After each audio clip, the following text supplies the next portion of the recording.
Ya son chicanadas,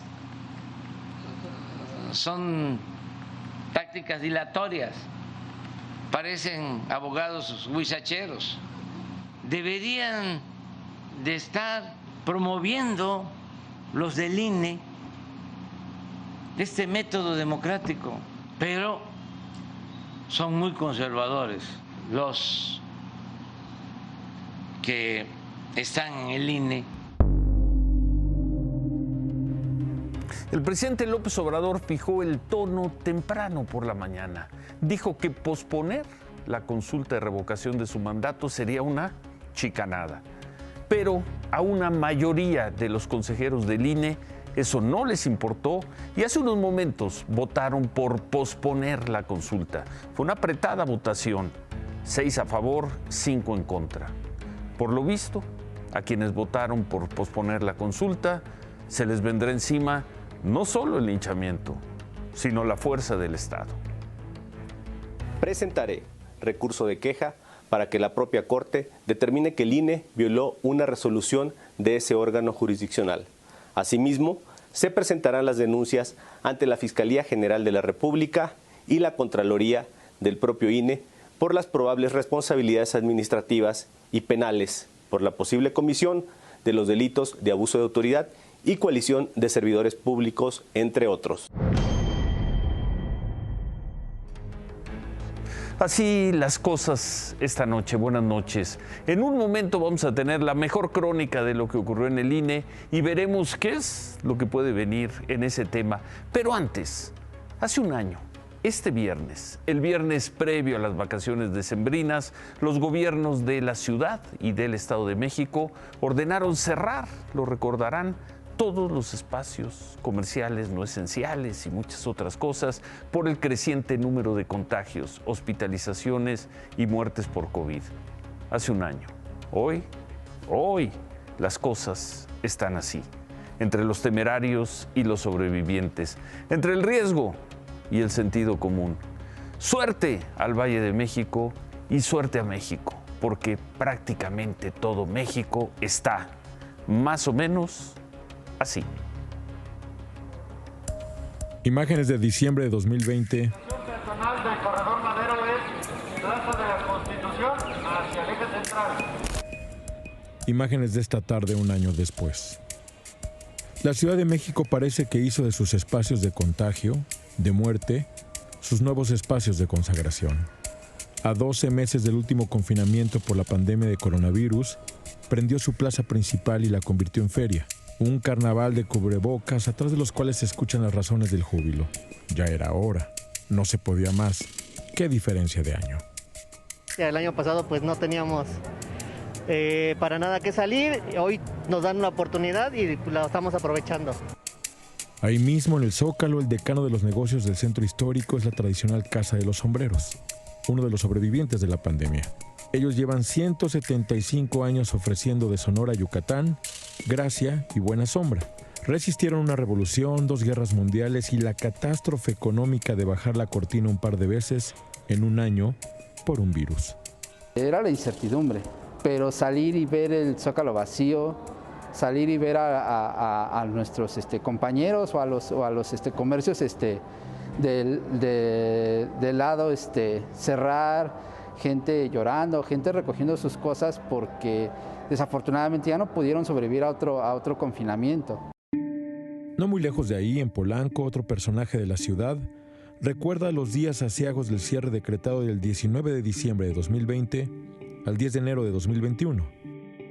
El emblemático restaurante Arturos pudo regresar las sillas al piso. Reabrió la cocina y volvió a ofrecer pedacitos de Francia en sus mesas.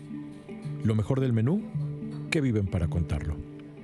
Eso es lo que ha cambiado muchísimo, la efusividad que tiene uno con los clientes. La efusividad que se demuestra tanto de un lado como de otro es enorme. A mí me dicen, ¿cómo estás, Arturo? Contento de verlos, de recibirlos. Y no es para menos. Arturos vio cómo 13.500 restaurantes en la zona metropolitana del Valle de México cerraron para ya no abrir. 80,000 empleos directos perdidos en el sector del turismo y los alimentos condimentados por la pandemia. ¿Por qué el bullicio a 12 meses del último encierro?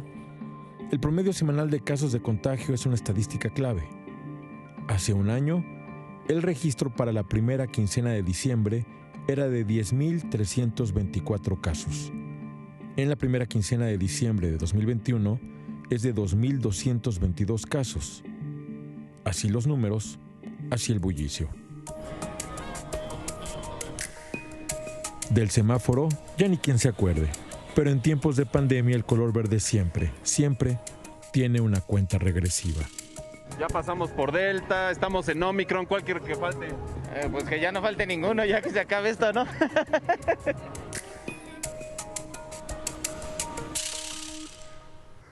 Qué gusto por todos esos comercios, actividades y personas que han regresado a sus trabajos, han regresado a las calles, han regresado a la vida. Pero qué preocupación, no deja de dar preocupación con todas las variantes del COVID que siguen estando ahí, no deja de causar una preocupación las imágenes como las que acabamos de ver. Y vamos a ver estas principales avenidas de la Ciudad de México. Esta tarde y esta noche está la Ciudad de México, un año después del cierre. Prácticamente todo el día estuvo así el tráfico en las principales calles, avenidas, las compras, las fiestas, el inicio de las vacaciones, la gente que sale de la ciudad.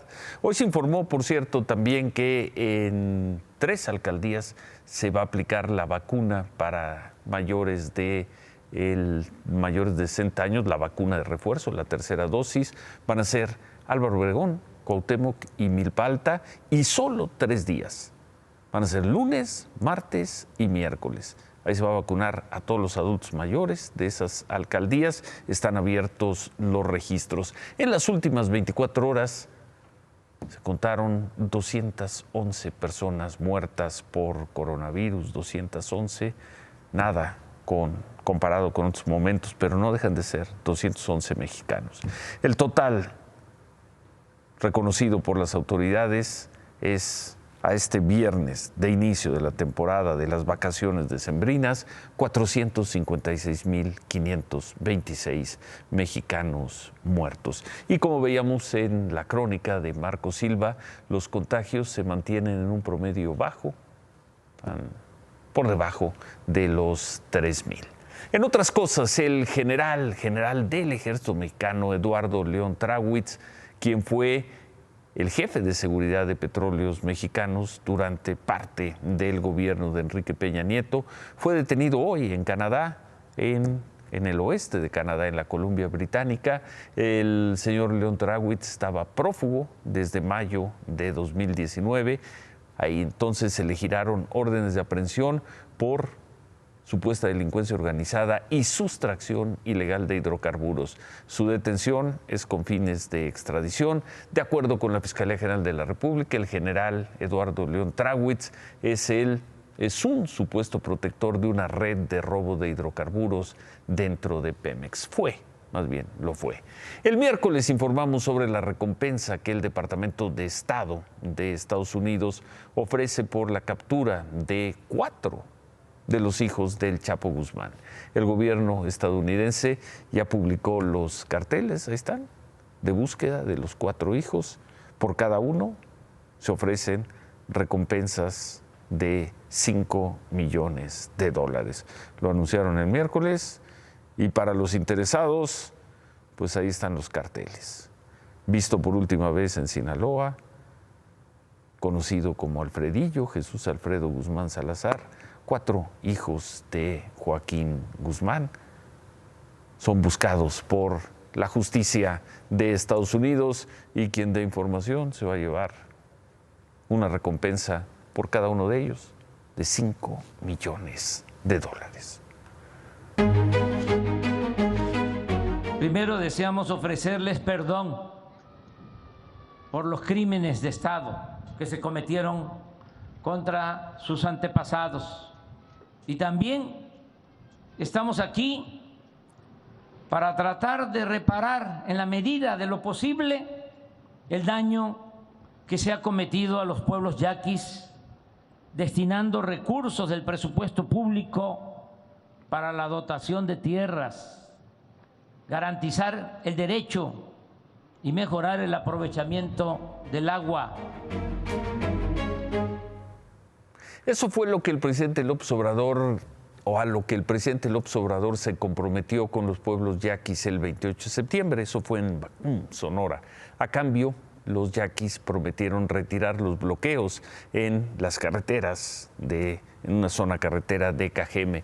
Sin embargo, según ellos, la promesa, o según ellos, no recibieron lo que se había comprometido el gobierno y bueno, pues los yaquis dejaron de bloquear las carreteras durante 2 meses. Esta semana volvieron a bloquear la carretera México 15 a la altura de Loma de Guamúchil, justo en Cajeme.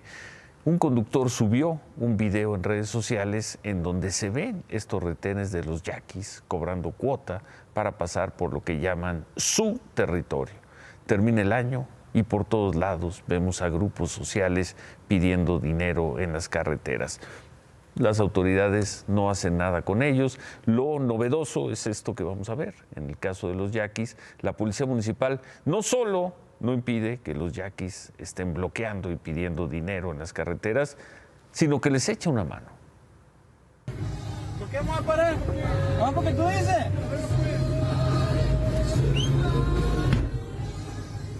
¿Qué, compa, qué trae? ¿Qué trae, compa? ¿Qué trae? Mira.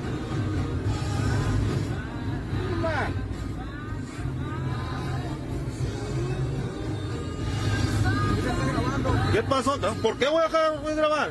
Estamos en un país libre, compa. Estamos en un país libre. Estamos en un país libre. Esta carretera federal, ¿qué estás alegando? No, señor. No estamos a pagar nada. La policía lo apoya. Ábrele, por favor.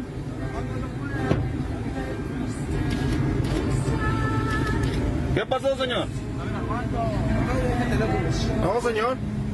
Hágase el teléfono. No, señor. No, señor, estamos en un país libre. El conductor tuvo que regresarse porque pues, no quería pagarle la cuota. Esas 2 personas que se vean ahí son de los grupos yaqui.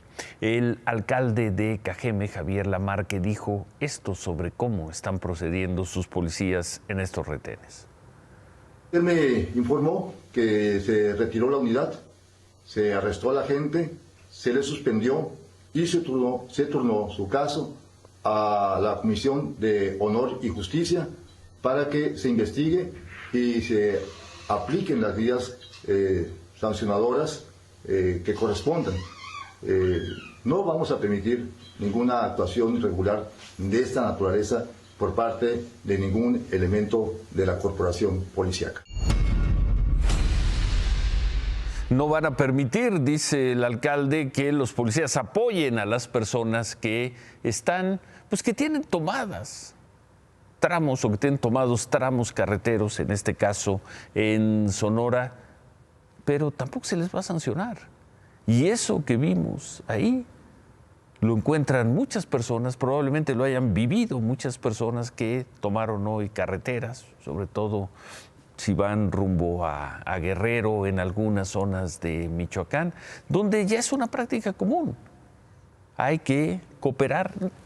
Normalmente, por lo general, las personas que bloquean y piden dinero son pacíficos, dicen que están defendiendo una causa, no pasa mayores, pero hay que dejar 10, 20, 50, 100 pesos para pasar.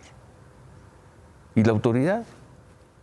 Esto se volvió ya una especie de uso y costumbre, por más de que en la ley esto se iba a considerar delito grave, por más de que una y otra vez las autoridades han dicho que no lo van a permitir. ¿Cuánta gente lo va a vivir a partir, o lo está viviendo a partir de hoy, o mañana, o el domingo, cuando salgan de vacaciones por las carreteras? Muchas, muchas personas.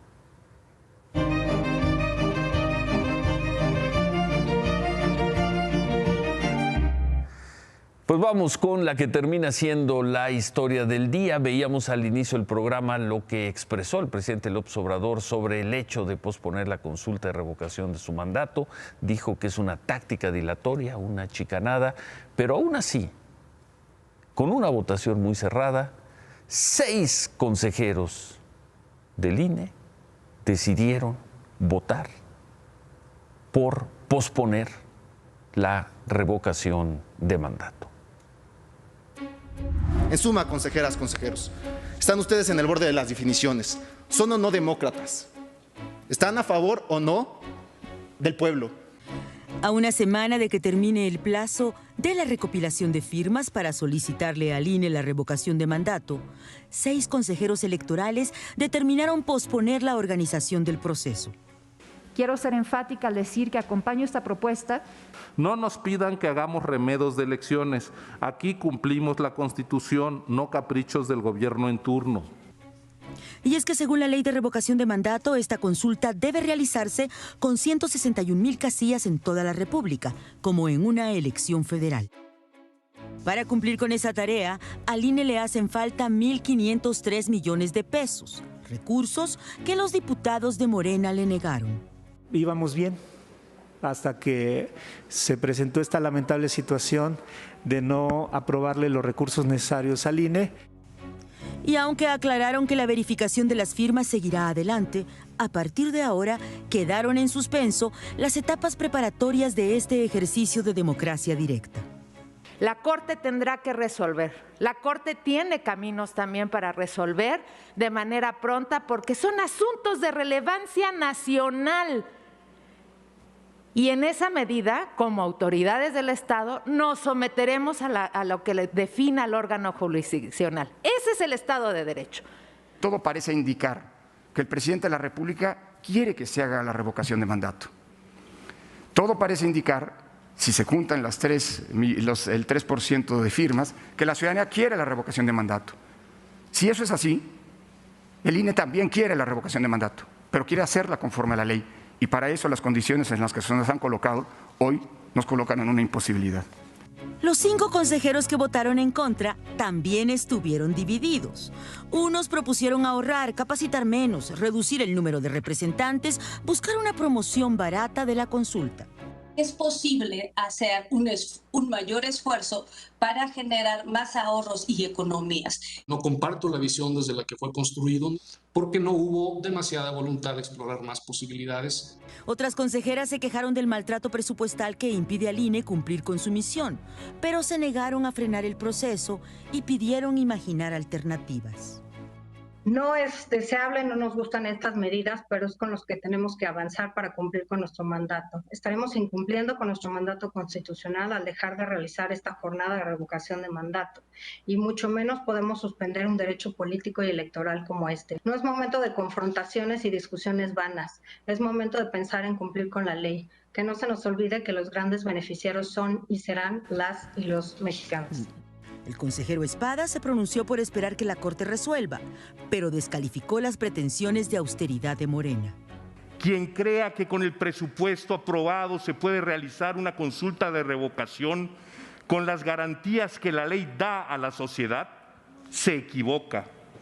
Quien lo afirma a quienes lo dirigen, a sus jefes o a quienes dirige sus subordinados o seguidores, miente. Quien pretende imposibilitar una revocación de mandato íntegra con el fin de devaluar las elecciones y aniquilar al INE, traiciona a la democracia y a la República. Los representantes del PAN, PRD y MC respaldaron el acuerdo.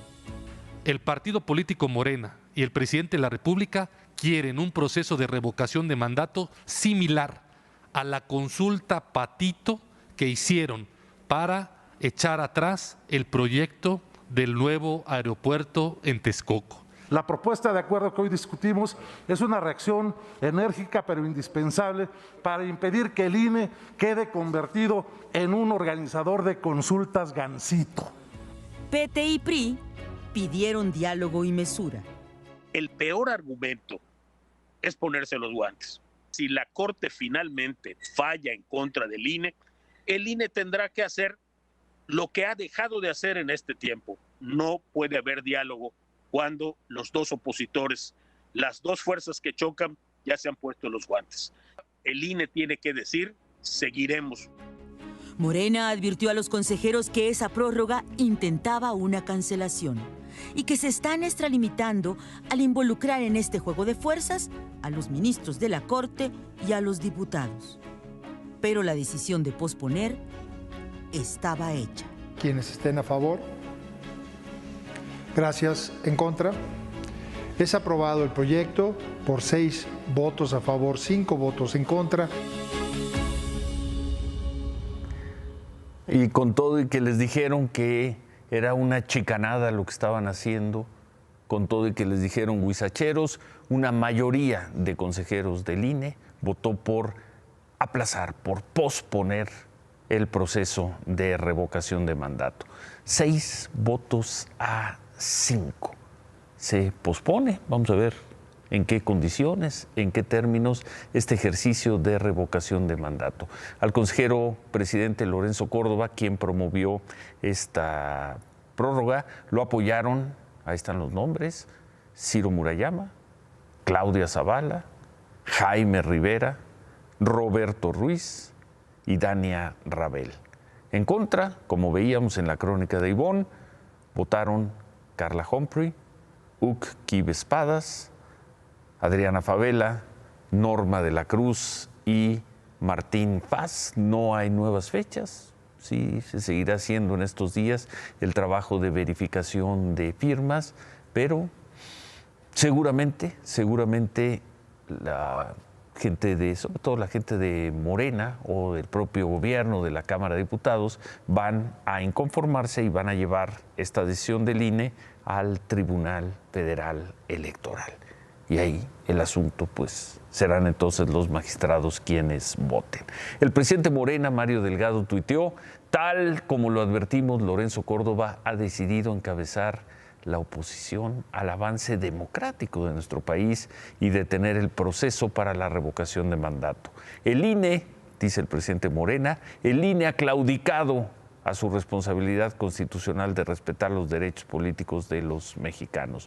Luego, en otro mensaje, expresó: confiamos en que la Suprema Corte rectifique este golpe a la democracia participativa que los conservadores han orquestado a través de sus empleados en el INE. Somos millones los que queremos que el pueblo de México tenga todo el poder de elegir y de quitar al presidente. En las redes sociales no tuvieron tanto eco las críticas a los consejeros del INE, o al menos no las han tenido hasta este momento. Hasta hace unos minutos los trending topic en México, el lugar 3 sobre este tema, el lugar 3, el trending número 3 en México es yo confío en el INE. El quinto es yo defiendo al INE. Hasta el momento no hay ningún hashtag entre los más seguidos haciéndole críticas al INE, no lo hay. Los dos hashtags que están entre la lista de los primeros, los dos son en apoyo al INE, pero esto apenas comienza. Ayer vimos esta imagen en la comida de la CONAGO en Villahermosa. 31 de los 32 gobernadores, aunque nos hicieron notar que tampoco aparecía ahí el gobernador de Puebla, el gobernador Barbosa, quien sí estaba ahí, pero no salió en la foto. Pero bueno, una mayoría de gobernadores de todos los partidos se tomaron una foto muy sonrientes con el presidente López Obrador. No estuvo el de Jalisco, Enrique Alfaro, que avisó que estaba de vacaciones, y en la foto no sale, aunque sí estaba ahí, Miguel Barbosa de Puebla. Bueno, muchos comentarios por esa foto, por esa reunión, y hoy el presidente López Obrador le atribuyó a alguien el éxito de la reunión de ayer de la CONAGO y de alguna manera el clima de, pese a casos como el que vimos hoy del INE, el clima de cierta concordia política. Este trabajo de buscar la unidad tiene que ver con el secretario de Gobernación, Augusto López Hernández, que me está ayudando mucho. Y ya no solo es mi punto de vista, sino hay coincidencias de varios actores en la función pública, en la política, de que Adán tiene muy buenos modales, buenas prácticas, tiene 10.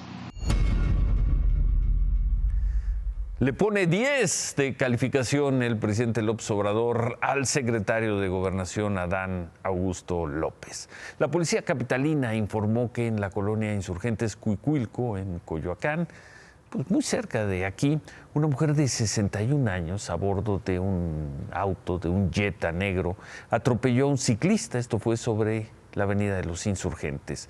El hombre de 54 años atropellado fue atendido por paramédicos, se lo llevaron a un hospital privado, ahí lo atendieron. Bueno, los hechos ocurrieron anoche. Luego se difundió este video, ahí se identificó a la mujer que atropelló al ciclista, se le identificó a la mujer como funcionaria del gobierno de la Ciudad de México. Su nombre es Ofelia Angulo Guerrero y su cargo, subsecretaria de Ciencia y Tecnología. El hombre que difundió el video en sus redes sociales aseguró que la funcionaria fue escoltada por los policías hacia su vehículo para retirarse del lugar y abandonar al ciclista. Pero más tarde la señora Ofelia Angulo respondió a esta versión, tuiteó: el ciclista Jorge Rodríguez Díaz no fue abandonado. Estuve más de 3 horas en el lugar del lamentable accidente y sigo en la Fiscalía con el trámite correspondiente. La Fiscalía de Justicia de la Ciudad de México nos informó que la aseguradora llegó a un acuerdo con la víctima en el que se estableció la reparación total de las lesiones y de los daños. Tras este acuerdo, el ciclista le otorgó perdón a la funcionaria por los delitos que habrían sido lesiones, y la funcionaria ya fue liberada.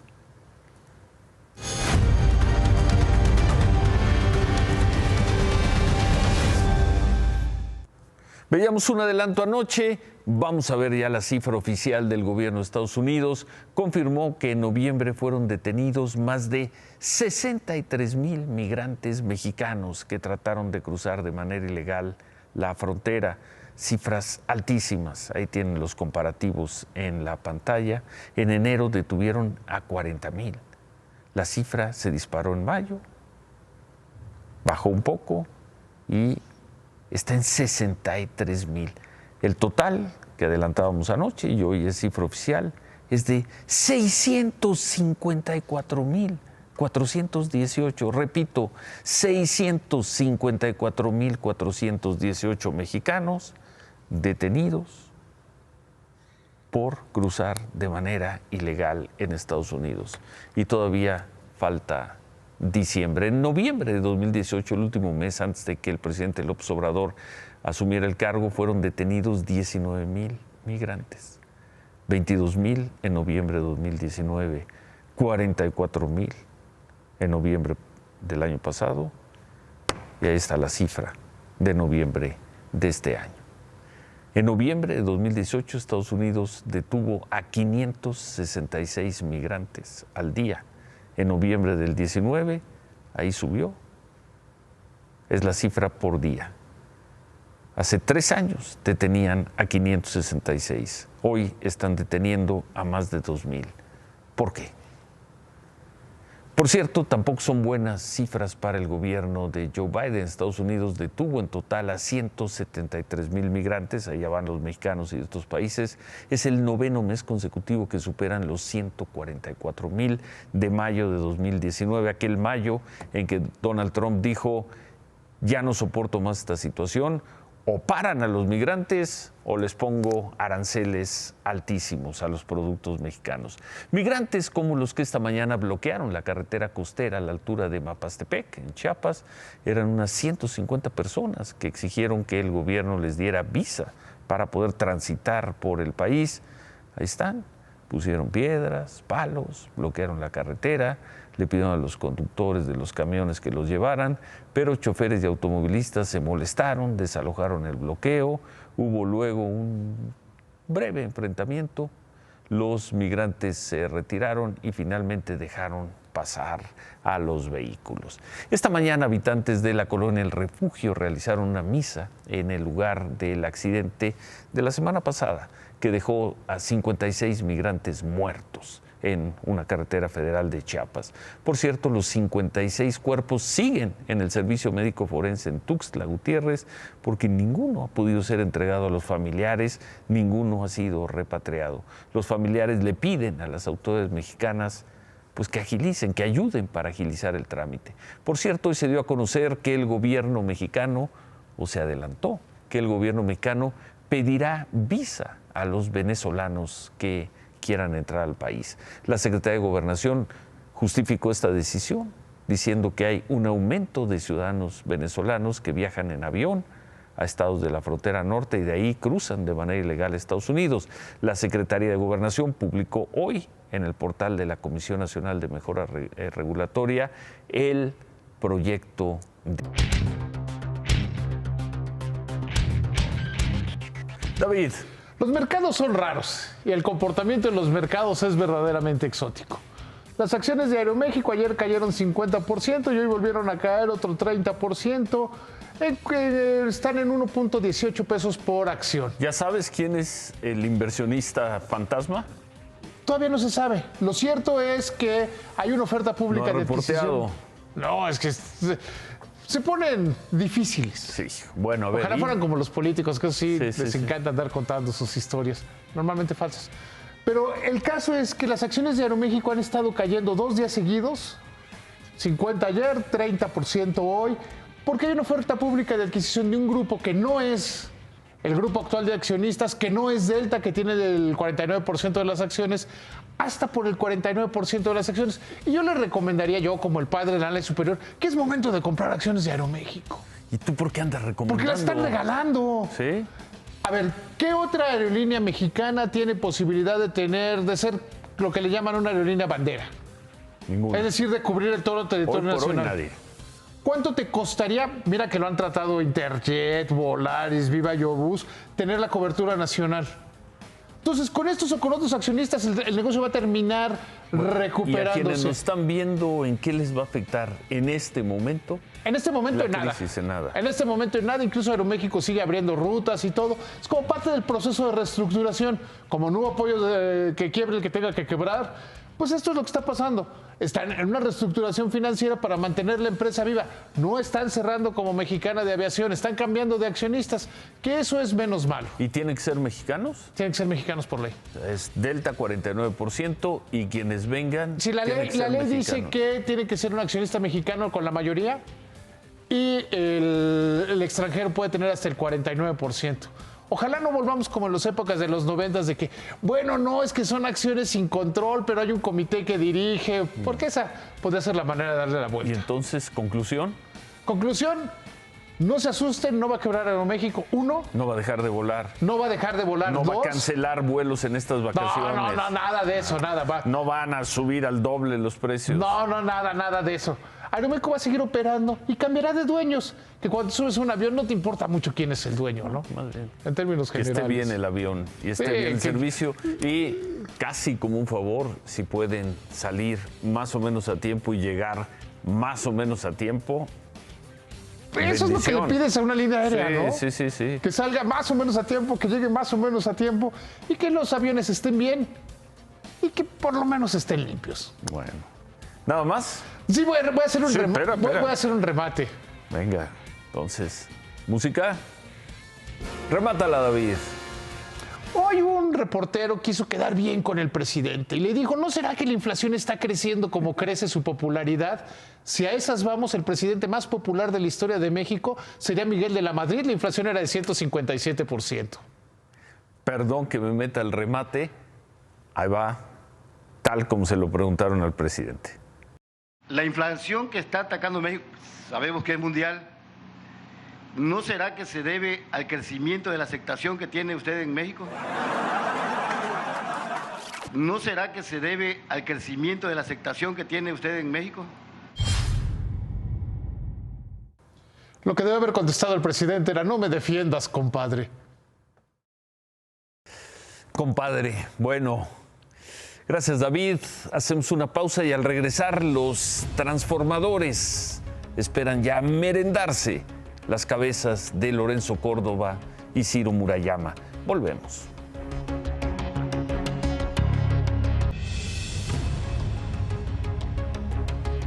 Es probable que en las próximas horas y días el linchamiento en las redes sociales y en otros espacios esté a todo lo que da, con el objetivo de hacer polvo a los consejeros del INE, Lorenzo Córdoba y Ciro Murayama. Quizá no se repare que además de ellos otros 4 consejeros votaron hace unas horas por posponer la consulta de revocación de mandato programada para el 10 de abril y que debe empezar a prepararse a principio de año.